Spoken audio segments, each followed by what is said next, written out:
that Scandinavian countries, Denmark, Sweden, Norway, Finland, even Iceland if you want, they do have big welfare states, some of the biggest burdens of government spending, some of the highest value-added taxes, some of the most onerous payroll taxes.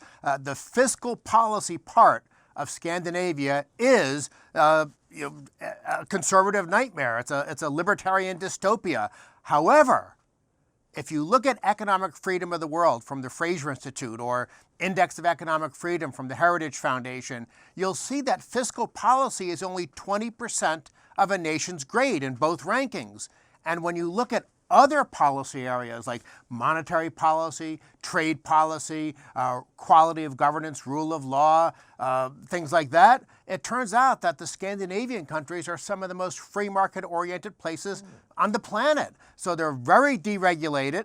They have very stable, sensible monetary policy. They're total free traders, at least to the extent you can be when you're bound by these EU protectionist rules. But by and large, other than fiscal policy, they're very pro-market, and that's why most of those countries, as a matter of fact, all of them, rank in the top 20% for economic freedom when you look at all the countries around the world. Okay, so that's the second half that the progressives are getting wrong. They think it's just a socialist utopia with tight market controls, but really they are free market oriented. They just like to spend on their welfare state.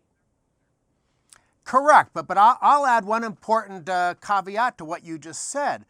It all depends how you define socialist.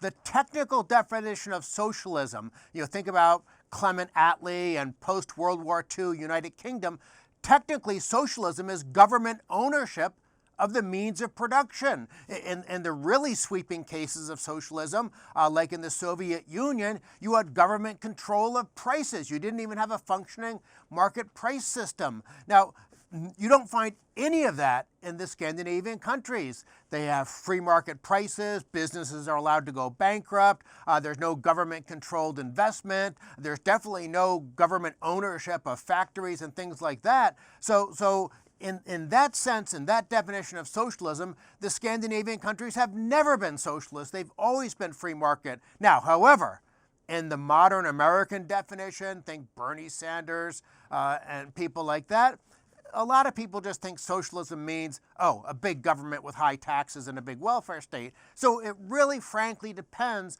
on which definition of socialism you're using. Are you being technical, or are you accepting sort of the modern definition? Okay, so how did the Scandinavian countries kind of get this reputation of being the big government socialist paradise?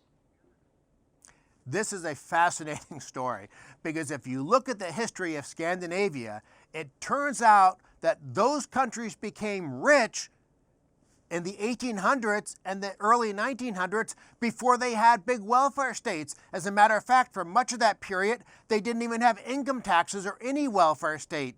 So what really happened in the Scandinavian countries is they had a long period of free market, small government, low regulation, stable money. That lasted all the way up till at least the 1930s. And even after the 1930s, government was very small, about the size of what it is in Hong Kong today. It really wasn't until the 1960s that you got the value-added taxes, and that then enabled the giant expansion of the welfare state. So just in a period of a couple of decades, from 65 to 85, a lot of the Scandinavian countries went on a spending and taxing binge, and overnight almost, at least if you think about it in the sweep of history, that 20-year period was a very short period of time where they basically doubled the burden of government in those countries. And that's why, starting in the 70s and 80s, everyone thought, Sweden and these other countries, they're socialist utopias, they have cradle-to-grave welfare states. Well, they did adopt all those things.